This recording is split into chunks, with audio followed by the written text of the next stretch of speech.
अथ ब्रह्मसूक्तम्। ब्रह्मजज्ञानं प्रथमं पुरस्तात् विसीमतः सुरुचोपेन आवह स बुध्निया उपमा अस्य विष्ठाः सतश्च योनिमसतश्च विवः पिता विराजा वृषभो रयीणाम् अन्तरिक्षं विश्वरूप आविवेश तमार्गैरभ्यर्चन्ति वत्सम् ब्रह्मसन्तं ब्रह्मणा वर्धयन्तः ब्रह्मदेवानजनयत् ब्रह्म विश्वमिदं जगत्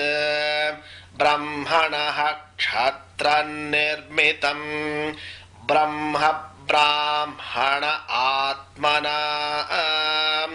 अन्तरस्मिन्निमे लोकाः अन्तर्विश्वमिदं जगत् ब्रह्मैव भूतानां ज्येष्ठम् तेन कोऽर्हति स्पर्धितुम्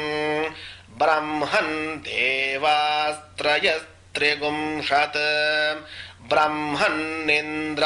प्रजापति ब्रह्मन्